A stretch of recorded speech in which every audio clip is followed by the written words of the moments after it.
स्वागत है आप सभी का हमारे YouTube चैनल पर। तो फिर से आप सभी के सामने जुड़ चुके हैं। देखिए, यहाँ पे हम यूपी हायर का जो पेपर 1 होता है उससे संबंधित एक महत्वपूर्ण टॉपिक लेकर के आए हैं जो ज्योग्राफी से रिलेटेड है, सूर्य ग्रहण और चंद्र ग्रहण। आज का जो हमारा टॉपिक है वो यूपी हायर का जो पेपर 1 होता है उससे संबंधित है। अगर आप सभी लोग यूपी हायर की तैयारी कर रहे हैं तो ये आपके लिए मोस्ट इम्पॉर्टेंट वीडियो होने वाला है, क्योंकि आज हम इसमें जानेंगे सूर्य ग्रहण और चंद्र ग्रहण के बारे में कि सूर्य ग्रहण क्या होता है, यानी कि सोलर एक्लिप्स और लूनर एक्लिप्स के बारे में।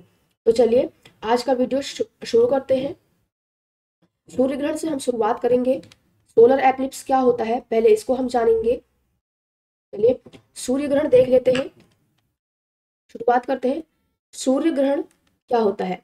जब पृथ्वी द्वारा सूर्य की तथा चंद्रमा द्वारा पृथ्वी की परिक्रमा के फलस्वरूप सूर्य, चंद्रमा तथा पृथ्वी क्रमशः एक सीधी रेखा में आ जाते हैं तो सूर्य ग्रहण होता है। देखिए, इसको गौर से देखिए। जब पृथ्वी के द्वारा सूर्य की, देखिए आप जानते हैं कि जो पृथ्वी है वो सूर्य की परिक्रमा करती है और साथ ही जो चंद्रमा होता है वो पृथ्वी की परिक्रमा करता है। अब यहाँ पे गौर कीजिएगा, जब पृथ्वी के द्वारा सूर्य की तथा चंद्रमा के द्वारा पृथ्वी की परिक्रमा के परिणाम स्वरूप, फलस्वरूप या उपरांत सूर्य, चंद्रमा और पृथ्वी एक सीधी रेखा में आ जाते हैं तो सूर्य ग्रहण होता है। देखिए, ये जैसे ये सूर्य है, ये चंद्रमा है और ये पृथ्वी है, ठीक है।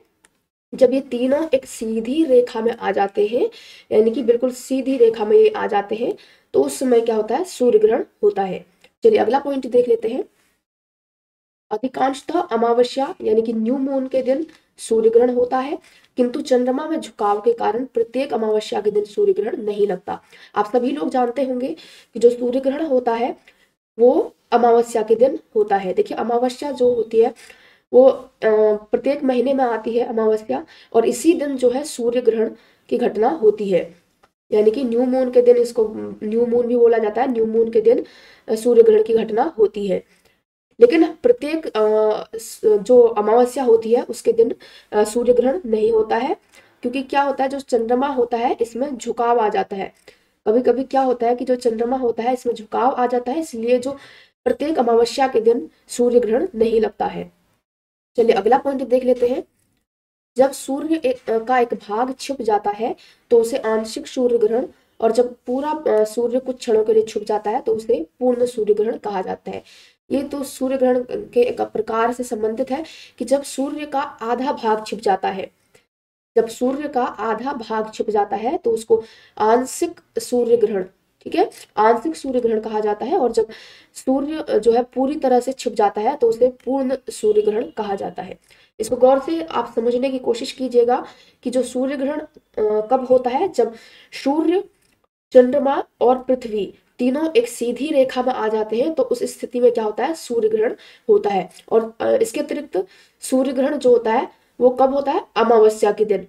सूर्य ग्रहण जो होता है वो होता है अमावस्या के दिन, लेकिन प्रत्येक अमावस्या के दिन ये सूर्य ग्रहण नहीं होता है, क्योंकि क्या होता है, जो चंद्रमा होता है वो झुक जाता है, उसकी वजह से सूर्य ग्रहण प्रत्येक अमावस्या को नहीं होता है। चलिए आगे बढ़ते हैं। भौतिक विज्ञान की दृष्टि से, भौतिक विज्ञान की दृष्टि से जब सूर्य और पृथ्वी के बीच में चंद्रमा आ जाता है, ये वही बात आ रही है यहाँ पे, जब सूर्य और पृथ्वी के बीच में चंद्रमा आ जाता है तो चंद्रमा के पीछे सूर्य का बिंब कुछ समय के लिए ढक जाता है। इसी घटना को सूर्य ग्रहण कहा जाता है। देखिए, इसमें गौर कीजिएगा, भौतिक विज्ञान की दृष्टि से यहाँ पे बताया जा रहा है कि क्या होता है सूर्य ग्रहण। जब सूर्य और पृथ्वी के बीच में, सूर्य और पृथ्वी इसके बीच में जब चंद्रमा आ जाता है तो चंद्रमा के पीछे जो सूर्य का बिंब है कुछ समय के लिए ढक जाता है। चंद्रमा, देखिए आप यहाँ पे, ये चंद्रमा है और ये है सूर्य। तो चंद्रमा के पीछे इसका जो बिंब है, यानी कि ये सूर्य का जो आकार है वो कुछ समय के लिए ढक जाता है। इसी घटना को सूर्य ग्रहण कहा जाता है। ठीक है, आगे बढ़ते हैं। सूर्य ग्रहण होने के लिए निम्न शर्तें आवश्यक है। देखिए, सूर्य ग्रहण जो होता है उसके लिए कौन कौन सी शर्तें आवश्यक है, यानी कि क्या स्थिति उस समय होनी चाहिए। पहला, अमावस्या उस दिन होनी चाहिए। देखिए, सूर्य ग्रहण जब भी होता है, अभी हमने देखा था अमावस्या के दिन ही होता है। ये एक आवश्यक शर्त है कि सूर्य ग्रहण जो है अमावस्या के दिन ही होता है। दूसरा है चंद्रमा का अक्षांश शून्य के निकट होना चाहिए। चंद्रमा का जो अक्षांश है वो शून्य के निकट होना चाहिए, तभी जो सूर्य ग्रहण होगा। ठीक है, इसके अतिरिक्त एक महत्वपूर्ण बिंदु देख लेते हैं यहाँ पे। सूर्य ग्रहण लगभग 8 मिनट तक रहता है। ये मोस्ट इंपॉर्टेंट है, ये पॉइंट जो है मोस्ट इंपॉर्टेंट है कि सूर्य ग्रहण लगभग कितने मिनट तक रहता है। देखिए इसका जो समय होता है वो ज्यादा नहीं होता है, लगभग 8 मिनट तक या फिर कहें 7.5 मिनट के आसपास तक ये ग्रहण रहता है। ठीक है, ये महत्वपूर्ण बिंदु था सूर्य ग्रहण से संबंधित। इसके अतिरिक्त शर्तें आपने देख ली है कि इस दिन अमावस्या होनी चाहिए तभी सूर्य ग्रहण होगा, और इसके अतिरिक्त चंद्रमा का जो अक्षांश है वो शून्य के निकट होना चाहिए। चलिए आगे बढ़ते हैं। सूर्य ग्रहण के प्रकार अब हम देखेंगे कि सूर्य ग्रहण कितने प्रकार का होता है। ठीक है, सूर्य ग्रहण के प्रकार, चलिए सूर्य ग्रहण 3 प्रकार के होते हैं। कौन कौन से, चलिए देख लेते हैं। पूर्ण सूर्य ग्रहण, आंशिक सूर्य ग्रहण और वलयाकार सूर्य ग्रहण। ये 3 प्रकार है सूर्य ग्रहण के। पूर्ण सूर्य ग्रहण, आंशिक सूर्य ग्रहण और वलयाकार सूर्य ग्रहण। चलिए पहले से स्टार्ट करते हैं, पूर्ण सूर्य ग्रहण से हम स्टार्ट करेंगे। पूर्ण सूर्य ग्रहण उस समय होता है जब चंद्रमा पृथ्वी के काफी पास रहते हुए पृथ्वी और सूर्य के बीच में आ जाता है। ठीक है, पूर्ण सूर्य ग्रहण की स्थिति यहाँ पे हम देख रहे हैं। पूर्ण सूर्य ग्रहण उस समय होता है जब चंद्रमा होता है वो पृथ्वी के काफी पास रहते हुए पृथ्वी और सूर्य के बीच में आ जाता है। यानी कि यहाँ पे बोला जा रहा है कि जब पूर्ण सूर्य ग्रहण तब होता है जब जो ये चंद्रमा है, जब चंद्रमा जो है वो पृथ्वी के काफी पास रहते हुए, यानी कि ये पृथ्वी, जैसे कि इसको हम पृथ्वी मान लेते हैं, पृथ्वी के काफी पास रहते हुए, पृथ्वी के काफी पास रहते हुए सूर्य और पृथ्वी के बीच में आ जाता है, तो उस समय जो पूर्ण सूर्य ग्रहण की स्थिति उस समय होती है। ठीक है, चलिए आगे बढ़ते हैं। पूर्ण सूर्य ग्रहण में यानी कि जो सूर्य होता है वो पूरी तरह से ढक जाता है, ऐसा भी माना जाता है। ठीक है, दूसरा है यहाँ पे आंशिक सूर्य ग्रहण। आंशिक सूर्य ग्रहण क्या होता है, चलिए आंशिक सूर्य ग्रहण में जब चंद्रमा सूर्य और पृथ्वी के बीच में, जब चंद्रमा सूर्य और पृथ्वी के बीच में इस प्रकार आए कि सूर्य का कुछ ही भाग पृथ्वी से दिखाई देता है, अर्थात चंद्रमा सूर्य के केवल कुछ भाग को ही अपनी छाया में ले पाता है। देखिए गौर कीजिएगा, यहाँ पे आंशिक सूर्य ग्रहण उस स्थिति में होता है जब चंद्रमा सूर्य और पृथ्वी के बीच में इस प्रकार आता है कि सूर्य का कुछ ही भाग पृथ्वी से दिखाई देता है। ठीक है, ये नहीं होगा, यहाँ पे कुछ ही भाग जो है पृथ्वी से दिखाई देता है, यानी कि जब सूर्य का कुछ ही भाग हमें पृथ्वी से दिखाई देता है, यानी कि आंशिक भाग भी कह सकते हैं। ठीक है, आंशिक भाग ही हमें पृथ्वी से दिखाई देता है, तो उस समय जो होता है आंशिक सूर्य ग्रहण की स्थिति उस समय होती है। इस अगला बिंदु देख लेते हैं। इससे सूर्य का कुछ भाग ग्रहण ग्रास में तथा कुछ भाग ग्रहण से अप्रभावित रहता है, तो पृथ्वी के उस भाग विशेष में लगा ग्रहण आंशिक सूर्य ग्रहण कहलाता है। गौर कीजिए यहाँ पे, इससे क्या होता है, सूर्य का कुछ भाग ग्रहण ग्रास में आ जाता है, यानी कि चंद्रमा जो है सूर्य के कुछ भाग को छुपा देता है। ठीक है, चंद्रमा जो है सूर्य के कुछ भाग को या फिर कहें आंशिक भाग को छुपा देता है। यहाँ पे लिखा है कि ग्रहण में आ जाता है। ठीक है, सूर्य का कुछ भाग जो होता है वो ग्रहण में आ जाता है और कुछ भाग जो है ग्रहण से अप्रभावित रहता है। कुछ भाग जो है ग्रहण से अप्रभावित रहता है, यानी कि ग्रहण का इस पे कोई प्रभाव नहीं पड़ता है। इसी कारण क्या होता है कि सूर्य का कुछ ही भाग हमें पृथ्वी से दिखाई देता है, और इस स्थिति को क्या कहा जाता है, आंशिक सूर्य ग्रहण। ठीक है, इस स्थिति में, आंशिक सूर्य ग्रहण की स्थिति में हमको सूर्य का कुछ भाग ही दिखाई देता है, बाकी का जो हिस्सा होता है वो चांद के कारण जो है ढक जाता है। ठीक है, चलिए आगे बढ़ते हैं।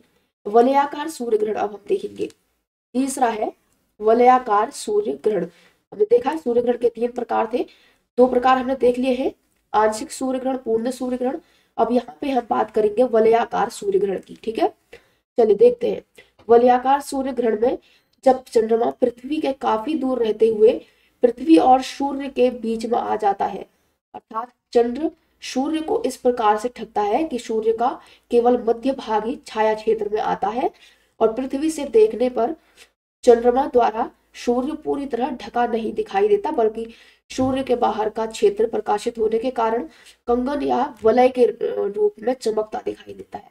सूर्य जो होता है वो कंगन या फिर वलय के रूप में एक गोलाकार रूप में जो है चमकता हुआ दिखाई देता है। इस स्थिति को वलयाकार सूर्य ग्रहण कहा जाता है। चलिए गौर गौर करते हैं इस पे भी। वलयाकार सूर्य ग्रहण में जब चंद्रमा पृथ्वी के काफी दूर रहता है, ठीक है, चंद्रमा जो है पृथ्वी, जैसे यहाँ पे पृथ्वी है और इतनी दूरी, लगभग इतनी दूरी, ये यहाँ पे ज्यादा दूरी इसको कह सकते हैं, ठीक है, ज्यादा दूर रहते हुए, पृथ्वी से ज्यादा दूर रहते हुए सूर्य को इस प्रकार से ढकता है कि सूर्य का केवल मध्य भाग ही छाया क्षेत्र में आता है। और ये मध्य भाग, जैसे ये सूर्य है, सूर्य का जो मध्य भाग है, ये बीच का जो हिस्सा है, वो ही जो है छाया क्षेत्र में आता है, यानी कि चंद्रमा की छाया क्षेत्र में, ठीक, चंद्रमा की छाया क्षेत्र में आता है। और पृथ्वी से देखने पर चंद्रमा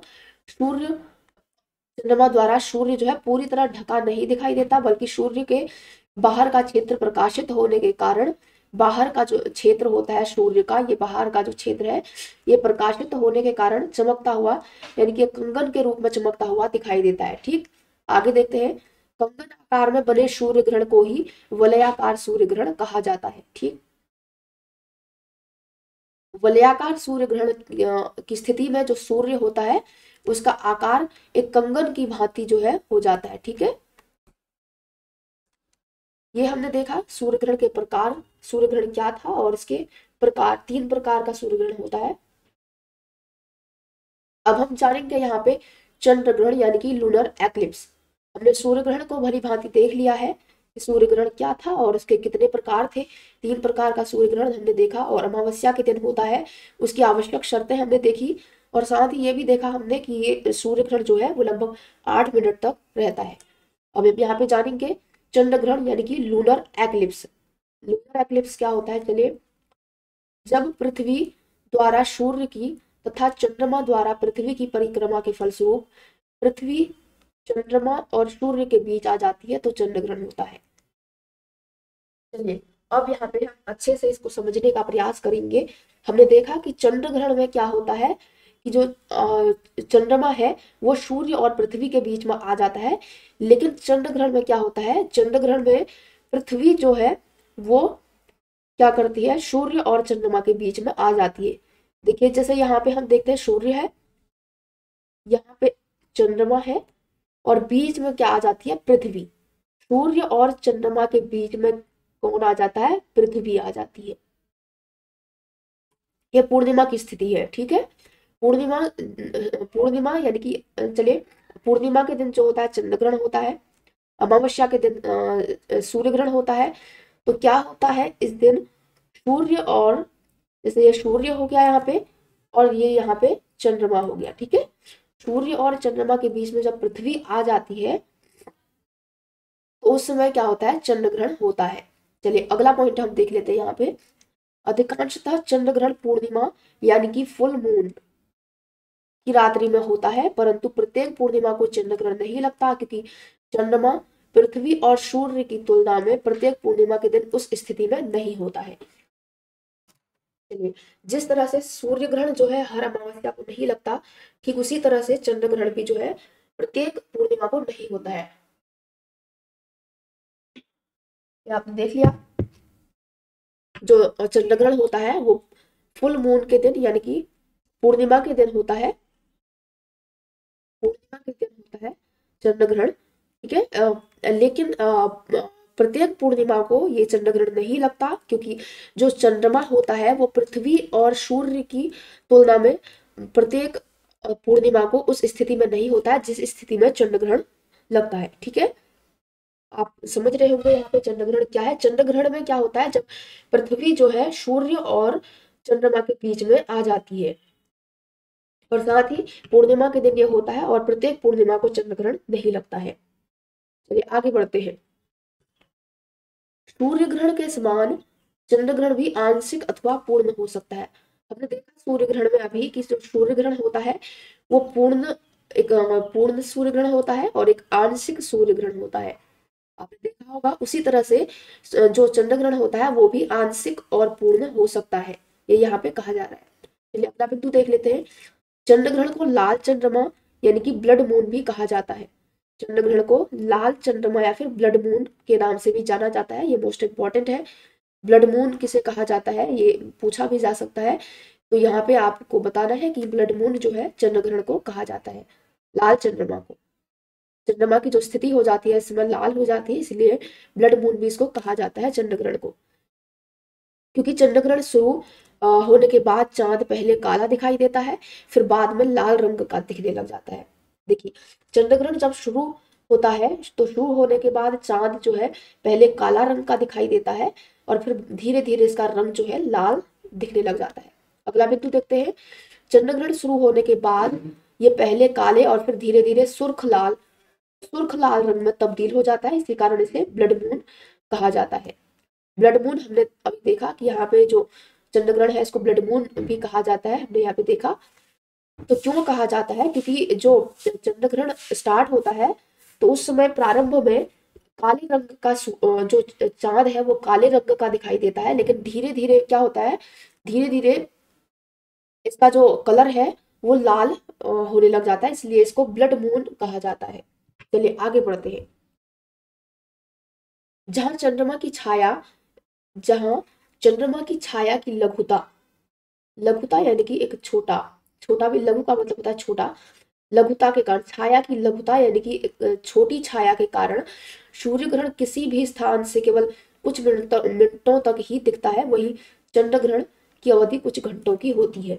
देखिए यहाँ पे गौर कीजिए, हमने सूर्य ग्रहण में देखा था कि सूर्य ग्रहण लगभग 8 मिनट का होता है, ठीक है। सूर्य ग्रहण जो होता है वो लगभग 8 मिनट तक लगता है, ये हमने देखा था। लेकिन चंद्र ग्रहण की अगर हम बात करें तो चंद्र ग्रहण लगभग कुछ घंटों तक इसकी अवधि होती है, या फिर कहें कि इसका समय जो है कुछ घंटों का होता है, यानी कि इसका सूर्य ग्रहण से अधिक समय तक ये लगता है। चलिए अगला पॉइंट देखते हैं। इसके अतिरिक्त चंद्र ग्रहण को सूर्य ग्रहण के विपरीत आंखों के लिए बिना किसी विशेष सुरक्षा के देखा जा सकता है, क्योंकि चंद्र ग्रहण की उज्ज्वलता पूर्ण चंद्र से कम होती है। सूर्य ग्रहण की अगर हम बात करें तो सूर्य ग्रहण का जो प्रभाव होता है हमारी आंखों के लिए बहुत बुरा प्रभाव होता है, ठीक है। सूर्य ग्रहण का जो प्रभाव होता है हमारी आंखों के लिए बहुत बुरा होता है, इसलिए सूर्य ग्रहण को कहते हैं कि कभी भी खुली आंखों से नहीं देखना चाहिए। लेकिन अगर हम चंद्र ग्रहण की बात करें तो चंद्र ग्रहण को हम खुली आंखों से देख सकते हैं, क्योंकि इसका जो चंद्र ग्रहण का जिसमें चंद्र ग्रहण लगता है उसमें इसका जो प्रभाव होता है हमारी आंखों पर उतना बुरा नहीं होता। ये यहाँ पे इस पॉइंट में कहा जा रहा है कि जो सूर्य ग्रहण होता है वो हमारी आंखों के लिए बहुत बुरा होता है, इसलिए कभी भी खुली आंखों से सूर्य ग्रहण को बिल्कुल भी नहीं देखना चाहिए। लेकिन चंद्र ग्रहण को हम खुली आंखों से देख सकते हैं। चंद्र ग्रहण के प्रकार अब हम देखेंगे यहाँ पे। चंद्र ग्रहण के प्रकार, चंद्र ग्रहण दो प्रकार का, मुख्य रूप से दो प्रकार का नजर आता है चंद्र ग्रहण। कौन कौन सा होता है? पूरा चंद्रमा ढक जाने पर सर्वग्रास चंद्र ग्रहण, सर्वग्रास चंद्र ग्रहण ये पहला सर्वग्रास चंद्र ग्रहण, या फिर इसको ये भी कह सकते हैं कि पूर्ण चंद्र ग्रहण, ठीक है। इसके अतिरिक्त जो दूसरा प्रकार है चंद्र ग्रहण का वो है आंशिक रूप से ढक जाने पर खंडग्रास या फिर कहें कि उपछाया चंद्र ग्रहण। जब चंद्रमा जो है आंशिक रूप से ढका हुआ दिखाई देता है, या फिर कहें कि चंद्रमा का आधा भाग ही दिखाई देता है, आधा भाग जो है ग्रहण क्षेत्र के अंतर्गत आ जाता है, तो उस स्थिति को क्या कहा जाता है? खंडग्रास चंद्र ग्रहण या फिर उपछाया चंद्र ग्रहण। इस स्थिति में चंद्रमा का कुछ ही हिस्सा जो है हमें दिखाई देता है, बाकी का हिस्सा नहीं दिखाई देता है। लेकिन सर्वग्रास चंद्र ग्रहण की अगर हम बात करें तो इसमें चंद्रमा जो है पूर्ण रूप से ढक जाता है। सर्वग्रास चंद्र ग्रहण में चंद्रमा जो है पूर्ण रूप से ढक जाता है, इसलिए इसको सर्वग्रास चंद्र ग्रहण कहा जाता है। हमने देखा सूर्य ग्रहण क्या है। सूर्य ग्रहण के प्रकार हमने देखे, 3 प्रकार का सूर्य ग्रहण हमने देखा, पूर्ण, आंशिक और वलयाकार। उसके अतिरिक्त हमने सूर्य ग्रहण के लिए कौन कौन सी शर्तें आवश्यक है ये हमने देखी। सूर्य ग्रहण के लिए अमावस्या का होना अति आवश्यक है, उसके अतिरिक्त अगर हम चंद्र ग्रहण की बात करें तो चंद्र ग्रहण पूर्णिमा के दिन ही होता है, लेकिन प्रत्येक पूर्णिमा को चंद्र ग्रहण नहीं होता और साथ ही प्रत्येक अमावस्या को सूर्य ग्रहण नहीं होता है। इसके अतिरिक्त हमने चंद्र ग्रहण के प्रकार भी देखे। चंद्र ग्रहण दो प्रकार का होता है, सर्वग्रास चंद्र ग्रहण और साथ ही उपछाया चंद्र ग्रहण या फिर खंडग्रास चंद्र ग्रहण। हमने यहाँ पे सूर्य ग्रहण और जो चंद्र ग्रहण होता है इसको भली भांति समझ लिया है। या मोस्ट इम्पॉर्टेंट टॉपिक था, अगर आप यूपी हायर के पेपर 1 की तैयारी कर रहे हैं तो ये मोस्ट इम्पॉर्टेंट टॉपिक था आपके लिए। इसमें हमने सूर्य ग्रहण और चंद्र ग्रहण को भली भांति जान लिया है। अगर इससे रिलेटेड कोई प्रश्न आपसे पूछे जाते हैं तो आप आराम से कर सकते हैं, क्योंकि इस वीडियो में हमने अच्छे से बता दिया है कि सूर्य ग्रहण क्या है, कितने प्रकार का होता है, इसके लिए कौन कौन सी शर्तें आवश्यक है। इसके अतिरिक्त हमने चंद्र ग्रहण को भी भली भांति समझ लिया है। तो हमारा आज का वीडियो बस इतना ही। आप सभी का बहुत बहुत धन्यवाद। वीडियो के आखिरी तक आप बने रहे। तो हम मिलते हैं आपसे अपने अगले वीडियो में। तब तक के लिए बाय बाय, टेक केयर।